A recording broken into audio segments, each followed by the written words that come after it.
Over the last 9 months, the second largest city in New Zealand, Christchurch, has been suffering under an enormous number of significant earthquakes and resultant aftershocks, now around about 7,500 in number.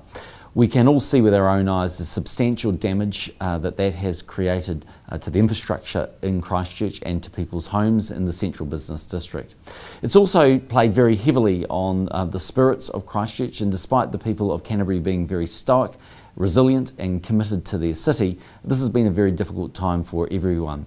Today the government has worked hard to try and put together a package of options for homeowners in the worst affected areas so that they can have some choices about their future and once again feel back in control in their own lives. As people have a chance to digest this information, then they will see that there are a number of options available for them. One that allows them to interact directly with the government, another that allows them to consider if there are better options with their insurers. Most of all, we're attempting to be fair and recognising that for some Cantabrians, they are living currently in land that, at least in the medium term, cannot be rebuilt on easily. And so for this reason, we want to try and give that certainty to those homeowners. Unfortunately today, we're not in a position to give clarity to every homeowner in Christchurch. We recognise that there are others that are badly affected that also need some guidance, clarity and information about their own position, and we'll be continuing to work very hard to achieve an outcome for them as well over the months ahead. But in the short term, what we have done is identify the worst affected land and therefore the homeowners in those areas that need some certainty about what's going forward. This has been a difficult process. It's challenging for all of the parties involved. But the Earthquake Minister's worked very hard, as has the government, to try and present the best possible outcomes for homeowners, and now over the course of the next 9 months to allow those homeowners to at least be able to make some decisions about their own future. The government remains very committed to the future of Christchurch. We allocated $5.5 billion in budget 2011 to enable the rebuild of Christchurch to take place. We've established an entity in the form of the Canterbury Earthquake Recovery Authority that is working with its own legislation and now its own people, and a new chief executive under the guidance of Roger Sutton to try and deliver good outcomes for Christchurch. We do once again want to thank Bob Parker, the Mayor of Christchurch, who is working hard as the head of the council there and as Mayor of Christchurch City. And I most of all want to thank all Cantabrians for their patience. I know this has been a trying time for everyone, and I think everyone acknowledges the challenges that we're all facing. But together we can get through this.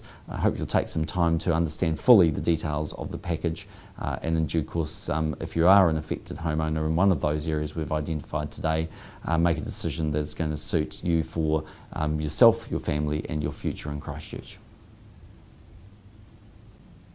After the big earthquake event of 4 September, it took just 47 days for an analysis of the land damage to conclude that there were only 13 sections in the Greater Christchurch area that couldn't be remediated and would no longer be suitable for residential occupation. We had plans to put in place perimeter treatments along waterways and around the base of some subdivisions, and that would have seen that land secured in the long term. The events of February 22nd caused a rethink because the land damage was clearly more extensive. The analysis that's been done shows that while you could do the perimeter treatments, the raising of the levels where land has dropped and the return of those suburbs to residential occupation, we know that that exercise would take a very long time. Some of the engineering required to achieve that is not yet settled and would take quite a long time also in the design. So it becomes evident that some people need to have other options to enjoy the occupation of property and the amenities of communities. For that reason, we have put together a package that has 2 options in it. The first option would allow people to sell to the government the land that they currently occupy, and the government would deal with the EQC insurance component involved in that land. It would leave those owners free to work with their private insurers to work out what sort of payment they might get or what their options were, particularly for rebuild. The second option allows people to sell their property entirely at 2007 valuation, less any insurance entitlements they've already received, and that would enable people to fix a value on their properties and to make decisions about where to from here. The government would assume the responsibility for the settlement of insurance claims, both EQC and private insurer, on those properties. What we hope that today has done is create an environment where people in the worst affected areas, as denoted by the maps that have been provided, are able to make choices about what they need in their lives. And we would hope that the take-up is considered properly by the people who are most affected. For that reason, from the date of offer, which will be when the documentation arrives with people, they will have a period of 9 months to think about what they need. They may well, within 24 hours, know what their decision is, and that's just great. But there does need to be a time where consideration can be given to exactly what is best for them and for their families. When the decision about selling is made, then people can look at a settlement date that will most suit their desire to move. We think this does preserve the insurance integrity on those properties, and it does mean that individual families still have choice about their futures. The 2007 rating valuation may seem a little distant to 2010. We have done a lot of work to try and work out, is that a fair valuation? We believe it is, because New Zealand, of course, has had a period where property price has been stagnant, and we therefore believe that in this case that is the right place to strike the valuation. It also means that if you are in a property that bounds one of the worst affected, then that valuation is upheld as well. We hope that over the coming months people will be able to get past the dreadful conditions that they are having to put up with right now and be able to see a clearer future ahead.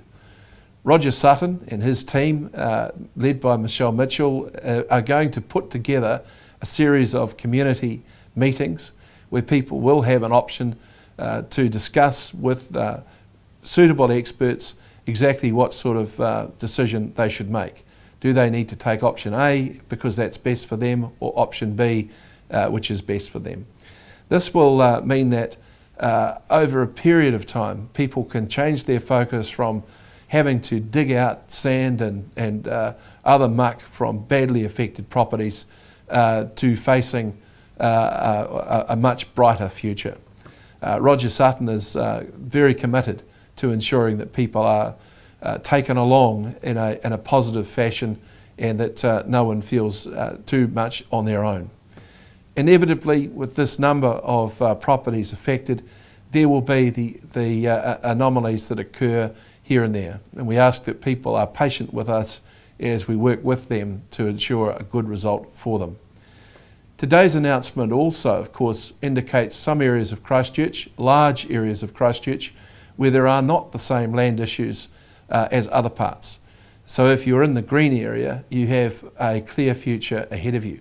There will be properties in that green area on an individual basis where there is substantial land damage, and they will be picked up and dealt with in the normal course of insurance assessment. For those areas that are in the orange, we do need to do some more work. It would be great to know now what the circumstances are, but we're still living in an ongoing seismic event. The events of June the 13th did throw up new areas of land that now need additional consideration. We did not know that on the 14th of June. It took some days of rapid assessment to indicate where those areas are. And it's our commitment that we'll move as quickly as we possibly can to give a clear indication of the future of that land. Most of it, we suspect, will be suitable for continued occupation, but there may well be some individual cases or area-wide decisions that need to be made. I want to thank people very much for their participation in this long discussion that we have had over the future of land. I want to make it very clear that the insurers who give us all security in our lives on a number of levels have engaged very positively on the behalf of their policy holders, and I think have made extra efforts to ensure that the conditions in their policies in favour of their policy holders are met. I think it would be worth indicating too that the banking community, the financial community, are very aware of the needs that people are going to have, and we can look forward to their continuing support of people in Canterbury. This is an important announcement. It is the first of many, and as I have said before, we want to keep people fully informed of what the geology is beneath us so that we can make provision for continued successful living in our part of the country.